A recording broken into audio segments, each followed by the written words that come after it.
Bonjour à tous. En matière d'impact environnemental du numérique, il y a un sujet qui ne fait pas débat, c'est la fabrication par milliards de composants et de nouveaux matériels, de nouveaux terminaux pour se connecter au réseau.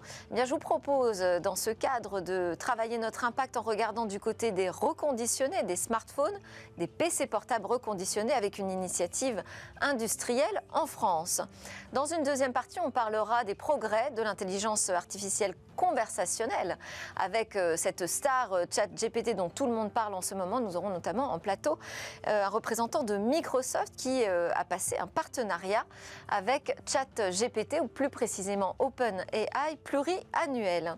Et puis dans une seconde partie, on parlera des crypto-monnaies avec les perspectives pour 2023 et on terminera cette édition avec notre chronique Où va le web avec peut-être ce soir un concert dans les métavers. Mais d'abord, donc smartphone et PC reconditionnés, ça se passe en France et c'est l'interview dans Smart Tech.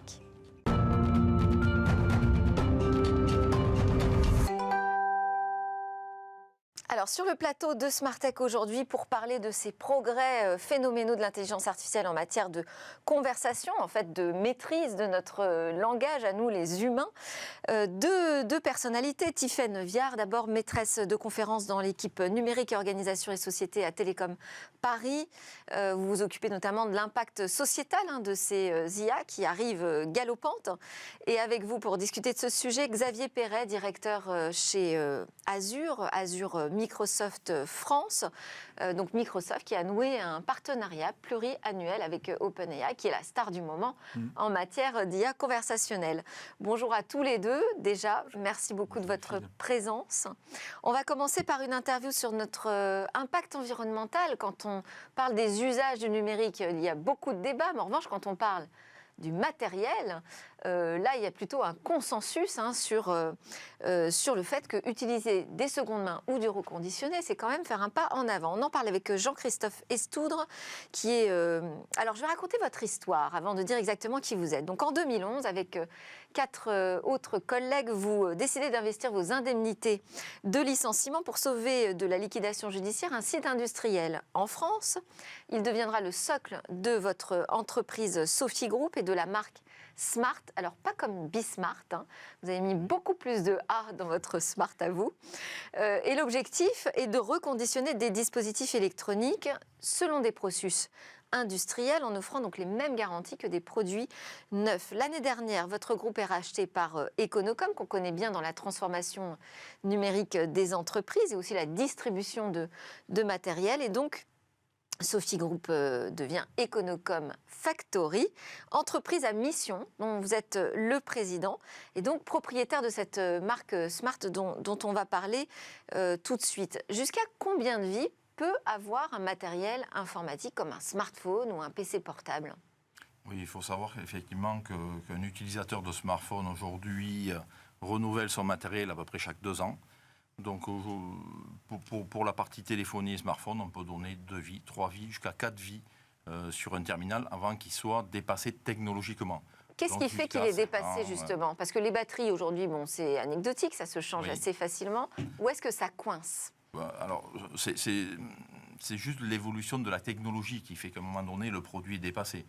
Actuellement, un smartphone qui est avec un réseau qui ne fonctionne que sur la 3G est dépassé. On est à la 4G, on est même à la 5G aujourd'hui. Donc forcément, l'évolution de la technologie va faire en sorte que le produit va se retrouver écarté. Je prends un exemple pour les anciens téléphones à touche, le Nokia 3210 que tout le monde a eu à un moment donné.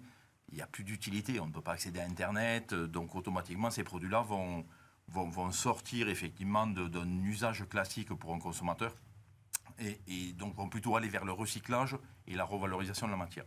Par contre, un smartphone aujourd'hui, tant qu'il est avec une génération assez récente, on peut lui donner jusqu'à 3, 4, 5 vies, même des fois. Et ce qui est déjà 6, 7 ans d'existence pour un matériel. Ce qui est déjà énorme, qu'est-ce que ça réduit comme impact environnemental ? Est-ce qu'on sait le mesurer ? Oui, bien sûr, on sait le mesurer, puisqu'il y a une étude qui a été présentée par l'ADEME il y a quelques mois, qui présente que 87% d'impact environnemental est économisé avec un produit reconditionné versus un matériel neuf. Donc, on se rend bien compte que pratiquement, 87%, c'est énorme aujourd'hui. Et l'impact environnemental d'un smartphone aujourd'hui, à 80%, il est lié à la fabrication du matériel et pas à son usage. Donc, et le reconditionnement lui-même, lui, ne génère pas trop d'empreintes environnementales? si, bien sûr, puisque sur les 87% d'économie, il reste encore 13% Le reste qui est lié au est lié à reconditionnement. ça. Comment est-ce qu'on s'assure qu'un produit est bien reconditionné, qu'il est de qualité? Alors, on peut s'en assurer en maîtrisant le processus industriel. Donc, nous, notre approche, elle a vraiment été de maîtriser toute la chaîne de valeur du reconditionnement, donc de la collecte de l'ancien matériel, et donc tout le processus qui est fait à Montpellier, dans notre usine à côté de Montpellier. Et pour s'en assurer, on a passé des certifications, des labels, qui nous permettent de prouver que toutes les étapes du processus de reconditionnement sont maîtrisées avant de revendre le produit et de le redistribuer. Il y a une garantie sur les produits Il y a une garantie jusqu'à reconditionnés. 24 mois, donc dans Ouais. les mêmes durées de garantie qu'un matériel neuf, et dans les mêmes conditions de garantie qu'un matériel neuf. Donc c'est nos engagements. Aujourd'hui, un produit reconditionné, ça Donc doit on pas être bascule de la garantie constructeur à la garantie du reconditionneur. à la garantie Smart, voilà. Ouais. Smart avait 3 ans, donc précisez bien. Et donc oui, effectivement, on passe sur notre garantie à nous. Et l'intérêt pour pas que ce soit déceptif, c'est effectivement que le consommateur soit rassuré. Le meilleur moyen de le rassurer, c'est la garantie. Et vous les vendez à qui, ces smartphones et ces PC portables reconditionnés? À des particuliers et à des professionnels. Aujourd'hui, on a tous les canaux donc, de commercialisation qui sont ouverts. Le but, effectivement, est de capter des produits et de trouver un nouveau propriétaire pour ce matériel. Si on veut donner une seconde vie, il faut aussi trouver un propriétaire, un nouveau propriétaire, un nouvel acquéreur. Donc on le vend en B2C via notre boutique en ligne, donc smart.fr, mais aussi dans la grande distribution, dans le retail. On a quelques enseignes qui nous accompagnent aujourd'hui pour pouvoir reproposer donc à leurs clients les produits reconditionnés. Et pour finir, donc en B2B, on équipe des entreprises avec des produits reconditionnés.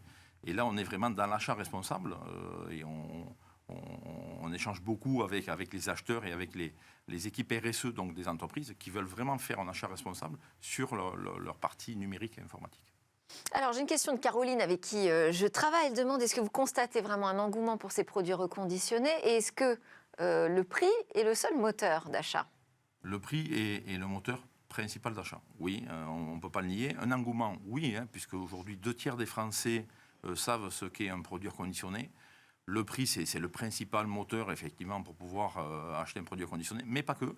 On commence à voir émerger aujourd'hui un intérêt vers l'achat responsable et vers la seconde vie et la prolongation de la durée de vie des produits.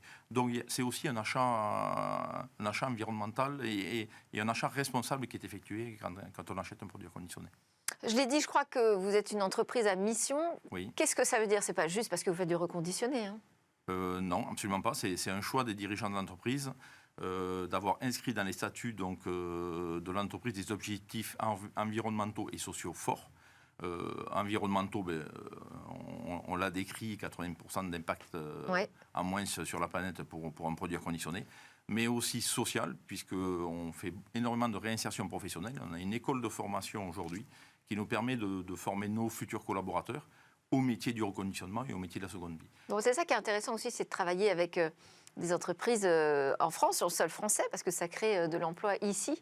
Exactement, c'est notre projet, tout le sens de notre projet est là, comme vous disiez en introduction.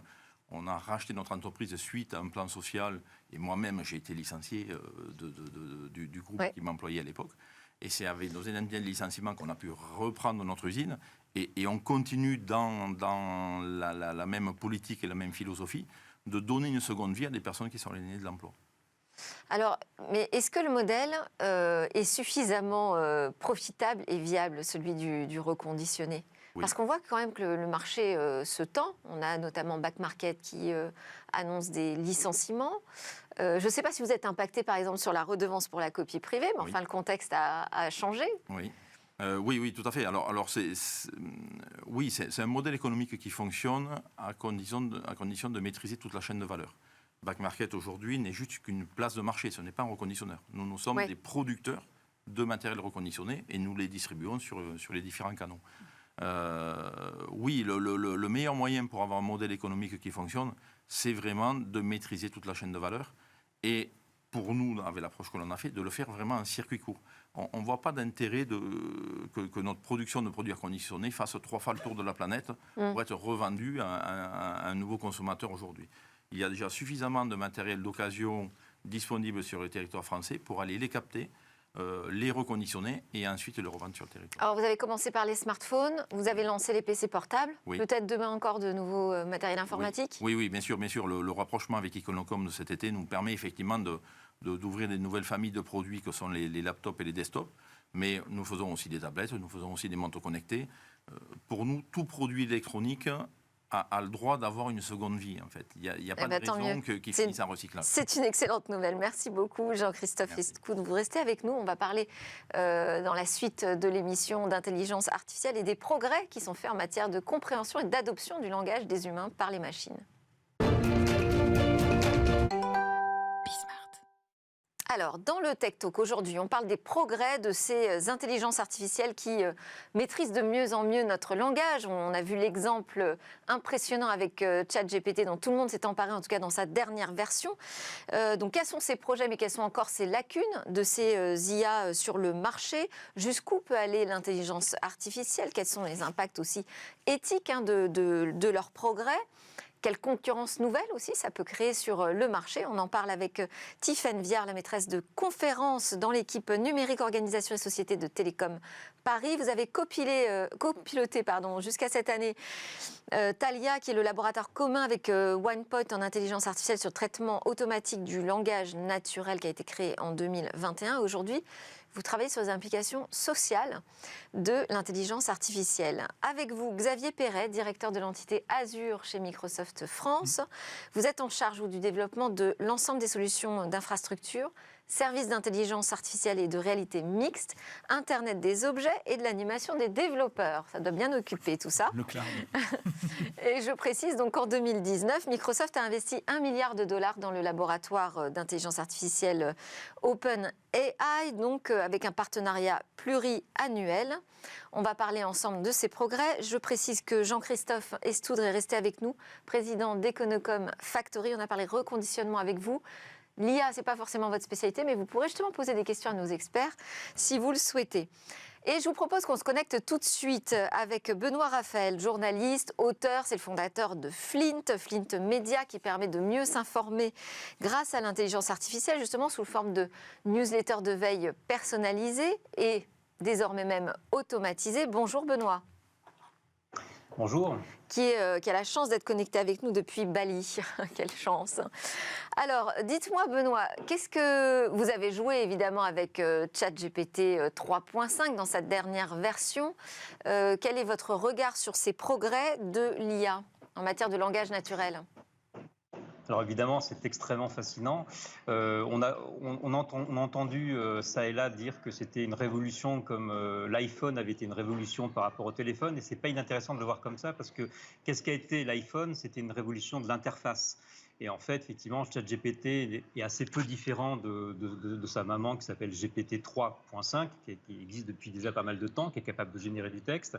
Et c'est surtout son interface qui permet effectivement de converser avec elle de façon plus facile. Elle se souvient aussi de ce que vous lui avez dit avant, donc ce qui change quand même pas mal de choses. Et surtout, en fait, c'est un peu la maîtresse des illusions. C'est-à-dire qu'en fait, elle passe entre guillemets, si j'ose dire, le fameux test de Turing. Le test de Turing, c'était l'ordinateur qui était censé vous prouver vous faire croire qu'il était un humain. Donc, elle nous fait croire assez facilement qu'elle est humaine parce qu'elle a des capacités conversationnelles très fortes. Et pourquoi elle les a?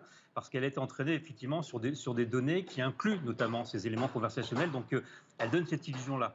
Par contre, il ne faut pas oublier, et c'est là où le bas blesse, mais OpenAI ne s'en cache pas, puisqu'ils l'ont plusieurs fois répété, qu'effectivement, elle se trompe. Une étude en 2022, à laquelle a participé d'ailleurs OpenAI, montrait en fait que GPT-3 se trompait à peu près 42%, dans 42% des cas. C'est quand même pas mal quand vous lui posez une question. Je lui avais notamment posé une question sur Nelson Mandela, où je ne sais pas si vous connaissez l'effet Mandela, c'est effectivement des fausses croyances qu'on a sur Mandela. Et je lui ai demandé notamment de me sortir le discours du prix Nobel de Nelson Mandela. Et elle m'a sorti un discours complètement fantaisiste, que je n'ai jamais pu retrouver d'ailleurs. Et puis je lui ai redemandé le discours, elle m'en a sorti un à peu près le même, mais un tout petit peu différent. Donc il faut toujours bien comprendre qu'effectivement, pour la création d'informations et de savoir,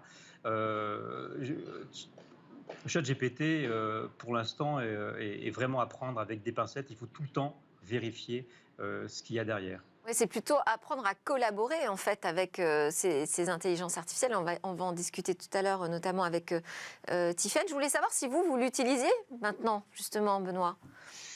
Alors, on se pose la question effectivement de pouvoir se brancher, alors peut-être pas sur ChatGPT, mais sur GPT 3.5, qui dispose d'une API, notamment pour créer des revues de presse automatiques à partir de liens.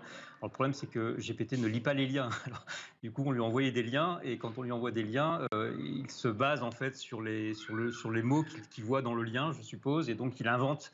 Donc, il fait ce qu'on appelle de la confabulation, c'est-à-dire quand il ne sait pas, il invente. Donc, il inventait les résumés, donc ce qui nous posait quelques problèmes. Mais on est en train d'imaginer quelques astuces pour pouvoir l'utiliser. Ce qui est clair, en tout cas, c'est que ça nous dit aussi quelque chose de très important sur notre relation à la machine. C'est qu'en fait, ce sont des outils de co-création avec lesquels les journalistes, les marketeurs, les enseignants aussi, pourquoi pas les chercheurs demain, lorsque GPT sera un peu plus connecté au savoir, pourront en fait co-créer. Et c'est vrai que c'est un outil créatif extrêmement intéressant. Si par exemple, pour créer votre émission, vous dites, tiens, je voudrais faire une émission sur ChatGPT, ses dangers, ses risques, mais en même temps ses apports, et vous demandez à ChatGPT de vous faire un plan, là pour le coup, il sera assez efficace et vous trouvera même peut-être des points d'angle que vous n'auriez pas vus. C'est peut-être même ce que j'ai fait, Benoît, mais on ne le dit pas. Merci beaucoup. Je vous laisse retourner à vos activités. Merci Benoît Raphaël de Flint Media.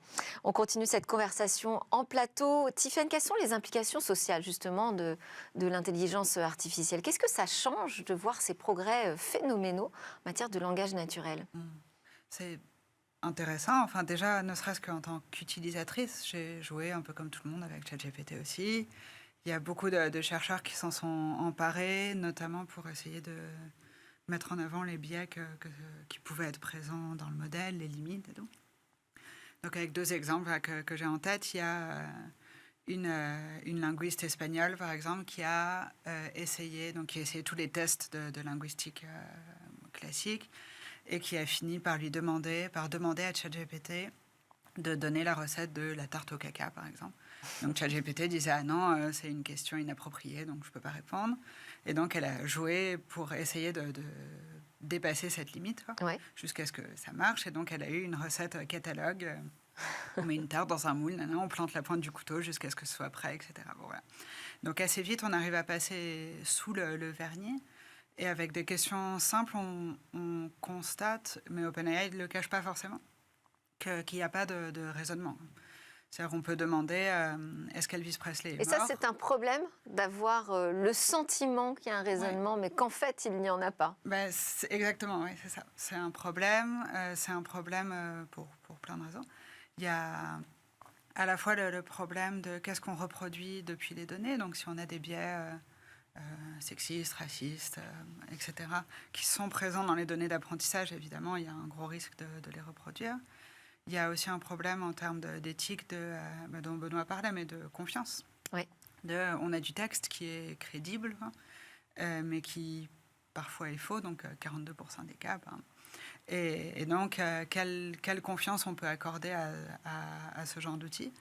Et où là, notamment, je trouve qu'OpenAI a une position un peu trouble, à la fois en clarifiant le fait que oui, ce n'est pas un outil qu'on peut utiliser pour raisonner, mais en même temps en prenant un pas en arrière et sans mettre des limites un petit peu plus fortes, qui est peut-être quelque chose qu'on pourrait regretter et qui pose en tout cas plein de questions de régulation. Là, en tout cas, on voit que c'est un outil avec lequel on peut commencer à jouer, on peut commencer à appréhender à quoi ça ressemble de discuter avec des IA. Quel est l'objectif visé par Microsoft en se rapprochant de ce projet? Au départ, on est en 2019, je crois. On est en 2019, exactement. Ça fait 3 ans et demi, le partenariat entre OpenAI et Microsoft. Il a dû grandement évoluer, j'imagine.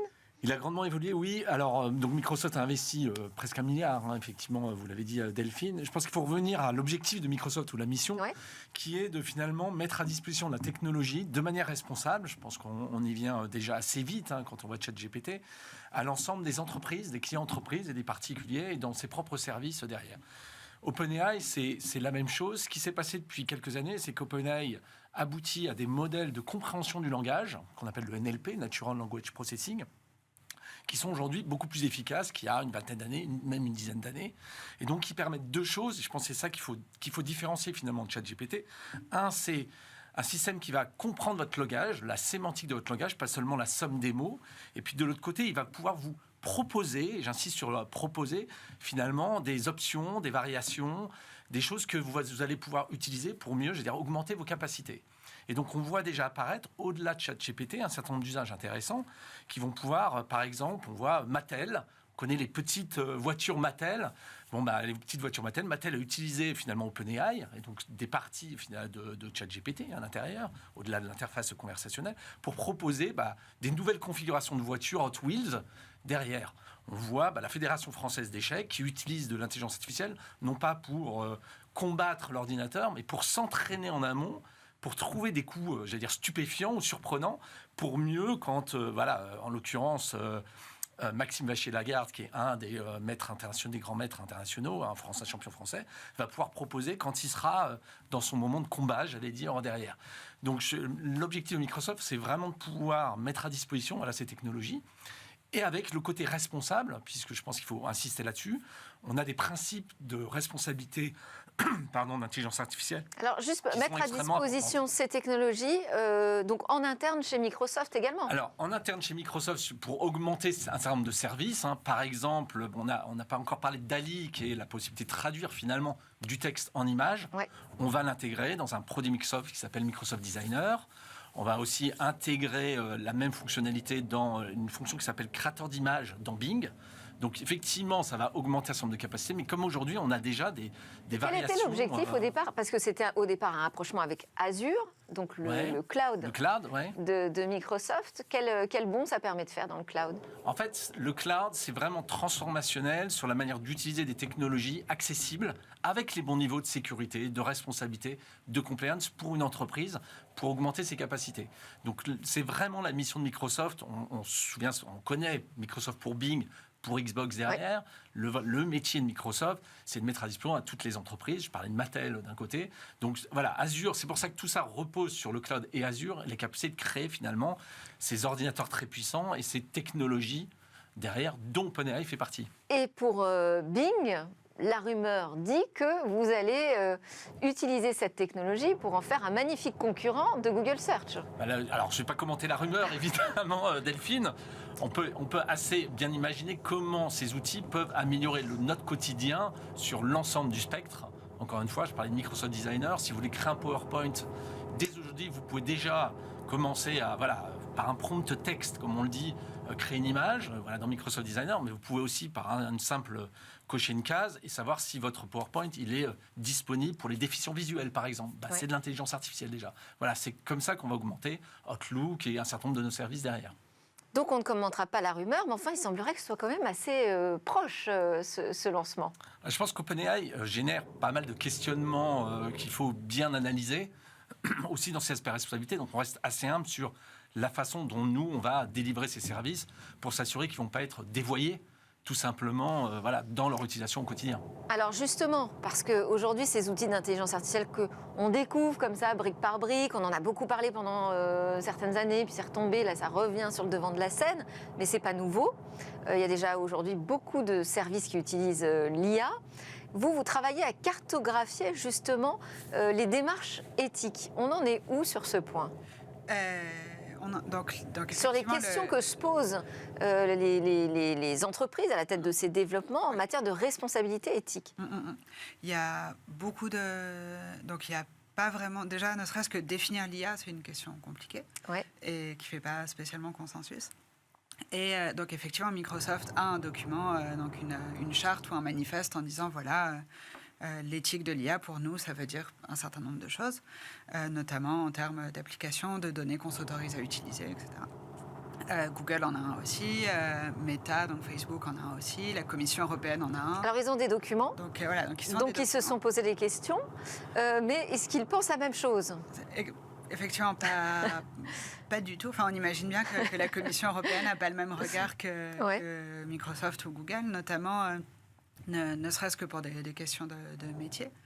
Donc, par exemple, les principes de Google que je connais, que j'ai relus récemment, sont très orientés techniques. Donc, on va dire, on veut pas utiliser telle donnée de telle source, on veut mettre en place des mécanismes d'interprétabilité ou d'explicabilité. Okay. La Commission européenne, de l'autre côté, va avoir une approche plus régulatoire. Donc, en disant, peu importe la méthode technique utilisée, mais on ne veut pas que ça impacte des êtres humains de telle ou telle façon. On ne veut pas que ça discrimine des personnes selon leur niveau de revenu, par exemple. Et donc, il y a un cas au niveau de la Cour de justice de l'Union européenne sur Siri, donc pas Siri d'Apple, Siri, le système néerlandais. Donc, c'est l'équivalent de la CAF néerlandaise qui se retrouvait à discriminer, qui utilisait une intelligence artificielle pour détecter les fraudes aux allocations. Ça pose la question justement de la responsabilité, parce qu'il y a l'éditeur, le développeur, et puis ensuite il y a l'application métier, l'entreprise qui adopte et qui en fait un usage totalement différent. Et ça, c'est possible de cartographier l'ensemble des usages de l'IA? C'est ce que vous allez essayer de faire? C'est possible de cartographier au moins une partie des ensembles des usages de l'IA et de voir les grands courants définitionnels. Donc, il y a un tiraillement entre des questionnements plutôt économiques et régulatoires très concrets et des choses qui relèvent plutôt de l'imaginaire collectif, donc des discours presque transhumanistes et qui n'ont pas forcément de réalité dans l'IA actuelle, mais qui ont été nourris par les récits de science-fiction des 60 dernières années, par exemple, et qui sont en fait très présents même dans les chartes d'éthique de l'IA. Est-ce que la technologie d'OpenAI donne un coup de vieux au machine learning? Alors, c'est assez intéressant comme question, parce que je ne crois pas, puisque le machine learning est largement utilisé aujourd'hui, et il va répondre à un certain nombre d'autres cas d'école. Je pense qu'OpenAI apporte une interface conversationnelle, enfin un saut important sur la faculté finalement de converser avec un algorithme. Donc ça ouvre un champ à la fois sur tous les gens qui ont de la relation client et qui voudraient améliorer les capacités d'un chatbot, comme on le voit. En toute transparence, j'insiste dessus aussi, c'est-à-dire qu'il ne s'agit pas de mentir si c'est derrière un robot ou pas. Et puis tous les aspects de métier de la créativité, qui soient marketing, mais qui soient créateurs, c'est-à-dire comment ça va les aider, les augmenter, les assister pour créer des nouvelles choses auxquelles ils n'avaient pas pensé. Benoît en parlait juste à présent. Effectivement, les métiers du marketing, de la création de contenu vont aussi être intéressés par ces nouvelles technologies. La même question, mais sur le pendant responsabilité sociétale. Là, on a passé une étape supplémentaire sur ces questionnements. C'est complètement, et c'est intéressant parce que d'un point de vue recherche ou scientifique, c'est ce que Xavier disait, c'est pas du tout un nouveau modèle en soi. Donc c'est un modèle, donc GPT-3 ou GPT 3.5 qui a 4-5 ans et qui a été supplémenté avec des humains en fait, donc de l'apprentissage supervisé et par renforcement. Donc, c'est des humains chez OpenAI qui ont dit « Ah, ben ça, c'est particulièrement une bonne réponse, donc il faut continuer à s'entraîner là-dessus. » Et nous, en jouant avec, on participe d'ailleurs à faire progresser l'intelligence artificielle. Donc, d'un point de vue recherche, effectivement, il n'y a pas de... ça ressemble beaucoup plus à une contribution d'ingénierie qui est bien faite, de mettre à disposition un outil avec lequel on peut converser et une espèce de spécification de GPT qui existait déjà avant, quoi. Et donc, d'un point de vue régulatoire et impact sociétal, ça pose pas vraiment de questions de machine learning, dans le sens où c'est pas un modèle drastiquement différent de ce qu'on connaissait avant. Ça pose plus des questions beaucoup plus sociales de les gens s'en emparent, qu'est-ce qu'on en fait, ça veut dire que là, c'est typiquement, les modèles classiques algorithmiques vont obtenir une réponse de régulation prochainement en Europe avec le Digital Services Act notamment. Là, on sort complètement de ce cadre. Aujourd'hui, il n'y a aucune régulation qui permet d'analyser, de contrôler ce que fait l'IA.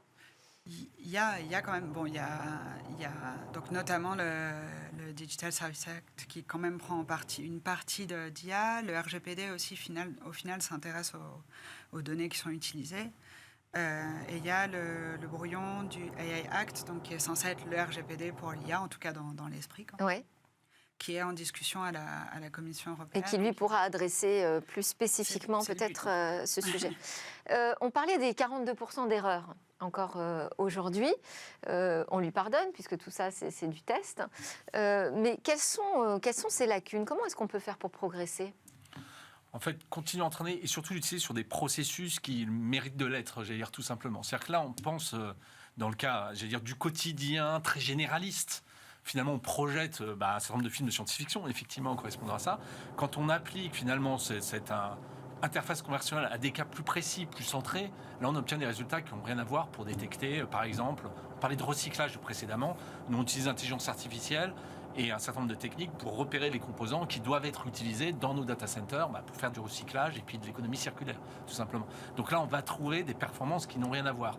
Donc j'allais dire, je vais plutôt Mais là, on n'est pas dans la encourager- conversation. Là, on est encore dans un process algorithmique. Alors même dans la conversation de la même façon, on va trouver dans une relation client qui est plus cintrée. Par exemple, je discute avec mon opérateur, qu'il soit télécom ou autre, et finalement, je suis quand même dans un cadre qui me permet de cadrer. Par contre, j'aurai peut-être une meilleure réactivité, une meilleure compréhension de ce que je cherche moi, utilisateur, vis-à-vis de mon opérateur, grâce à, par exemple, à OpenAI et ChatGPT. Donc, ce qui, selon vous, est la clé, c'est l'hyper-spécialisation toujours Pas forcément hyper, en tout cas de la ces IA. spécialisation, oui, c'est-à-dire comment dans mon processus d'entreprise, je vais vouloir finalement intégrer ce type de technologie pour améliorer soit la relation client, soit la création. Je parlais de Mattel, on est dans un cas où en fait Mattel écrit en texte, donc quelque part en conversationnel, sa voiture de rêve qui va être traduite en images. Donc là, on est dans un cadre qui correspond à des choses intéressantes. Jean-Christophe Estoudron, une question ou... Oui, alors Très rapidement. je vois qu'effectivement les avancées de l'IA aujourd'hui auront toujours besoin de matériel pour pouvoir l'utiliser. Ah oui.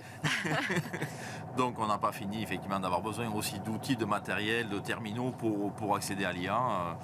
Et notre approche du reconditionné fait aussi partie des outils qui permettent d'y accéder. Bon, c'est pas vraiment une question, on dirait que c'est une conclusion. Voilà, Merci c'est beaucoup. plutôt une conclusion. Merci Tiffaine Viard de Télécom Paris, Xavier Perret de Azure Microsoft France et Jean-Christophe Estoud d'Econocom, je vais y arriver, Factory. On se retrouve juste après la pause pour parler des cryptos.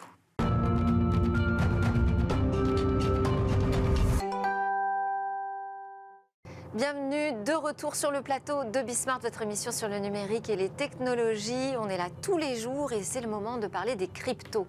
Les cryptos, quelles sont les perspectives pour 2023 ? Tiens, on va en parler avec KPMG qui sort tout juste son étude, qui nous l'offre sur un plateau, j'ai envie de dire aujourd'hui, grâce à vous. Flavio Restelli, vous êtes le consultant crypto chez KPMG et vous êtes accompagné aujourd'hui de Stanislas de Kenetin, qui est cofondateur de Yuzu. Yuzu, pour ceux qui ne connaissent pas, vous proposez des placements financiers en crypto ? Et en euros, en fait, on peut déposer et en des euros. Voilà. D'accord.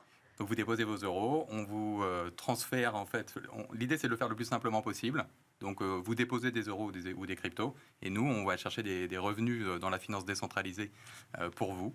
Et vous proposez de décarboner les investissements aussi. Vous pouvez en allouer une partie, vous pouvez décider d'en allouer une partie à la transition écologique. Alors on le fait aussi très simplement sur l'application. Bon, c'est très tendance et important. Tout à fait. Même. Bonjour à tous les deux. Donc on va commencer avec cette étude KPMG, crypto, perspective 2023. Vous nous dites un tournant pour le Web3. Il n'y a pas de point d'interrogation, c'est une certitude.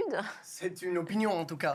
Effectivement, nous pensons qu'après cette année 2022 qui a été particulière, y compris dans d'autres secteurs, particulièrement catastrophique, on peut le dire, non ? Tumultueuse, ouais. sans doute. Du point de vue des cours financiers, peut-être catastrophique, mais du point de vue du développement de la technologie, surtout pas.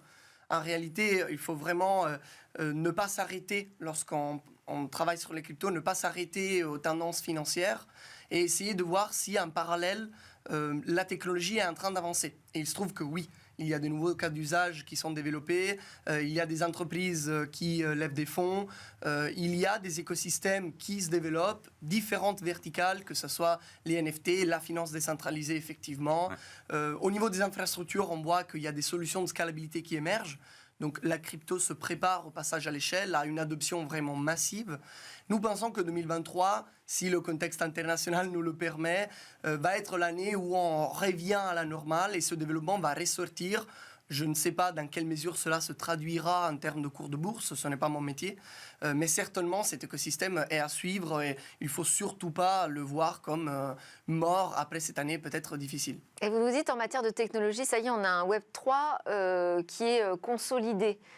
Qu'est-ce que ça va changer ? En quoi ça va permettre de rassurer les investisseurs ? Déjà, il y a la réglementation qui arrive. Au niveau européen, on le sait, on attend MiCA. Et puis, il n'y a pas que la réglementation. Il y a des infrastructures qui sont de mieux en mieux sécurisées, à la fois grâce à des audits et parce que les infrastructures se consolident, comme on le disait.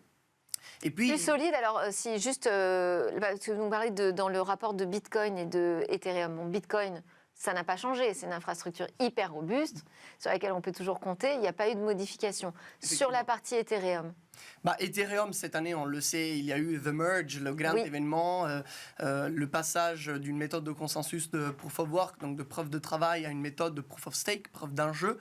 Mais effectivement, Ethereum doit continuer à se développer. C'est ce qui est en train de se passer. Déjà, dans quelques mois, il sera possible de retirer les fonds séquestrés dans la blockchain pour ceux qui le souhaitent. Ou alors on peut les garder et continuer à participer au consensus décentralisé, mais il sera possible de les retirer aussi. Bientôt, il y aura des nouvelles mises à jour également en termes de scalabilité, comme on le disait. Ethereum est en train d'évoluer et il rend aujourd'hui possible une adoption, on l'a dit, du grand public, mais aussi des institutions financières. Je pense qu'une des raisons pour lesquelles en 2023, la confiance envers l'écosystème va croître, c'est que les banques sont en train d'arriver. Les institutions financières traditionnelles sont en train d'arriver.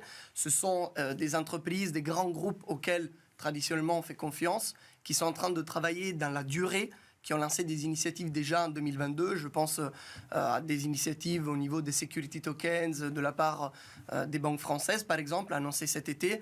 Aujourd'hui, l'arrivée de ces acteurs-là, en même temps que l'effondrement de pure players qui ne se sont pas avérés fiables, je pense à FTX et à d'autres, est un gage de confiance supplémentaire et, à mon sens, est un signe ultérieur du développement de l'écosystème et de la montée de l'essor des cryptos.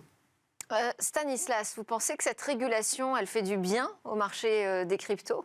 Alors clairement, elle est nécessaire, il n'y a aucun doute là-dessus. Elle est déjà arrivée, parce qu'en Europe, en France en tout cas, on est déjà un peu en avance. On a le régime SAN qui est arrivé avec la loi Pacte. Donc là, on a un enregistrement qui vise surtout à checker toute la partie KYC, c'est-à-dire éviter le blanchiment d'argent, et aussi voir si les fondateurs sont capables de faire des investissements et de prendre les actifs des clients finalement.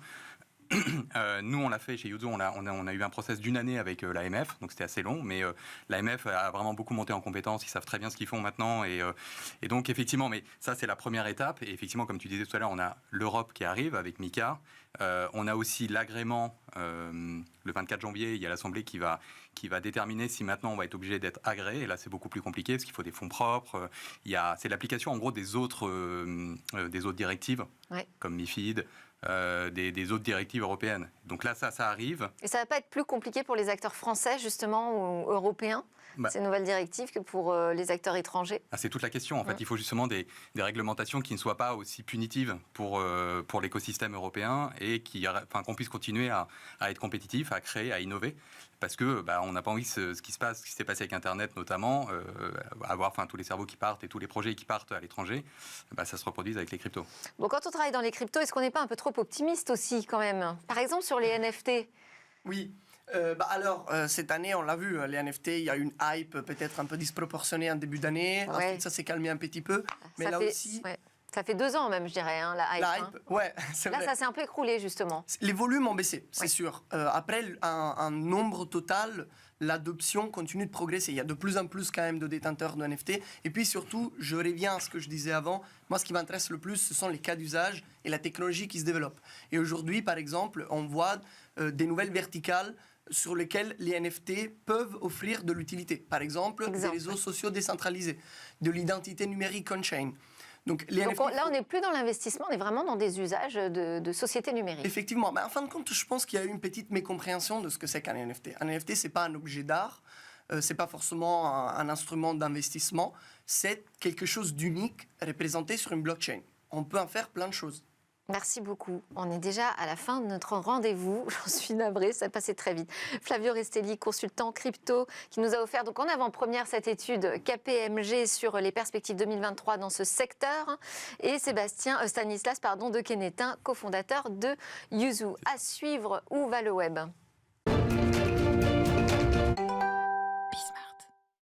Alors aujourd'hui, Eva va vous proposer d'aller assister à un concert dans le métavers.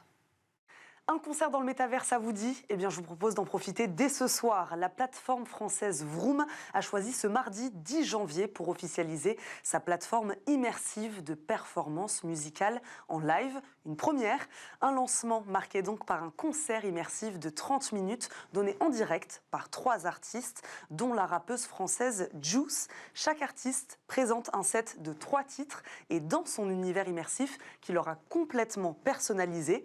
Ceux qui sont munis d'un casque de VR, vous pouvez participer à l'événement en immersion totale.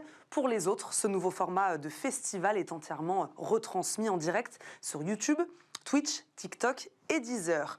Vroom n'en est pas à son premier coup d'essai dans l'univers du métavers et du concert immersif. Elle a déjà créé un concert virtuel fin 2020, celui de Jean-Michel Jarre à Notre-Dame. Résultat, 75 millions de vues.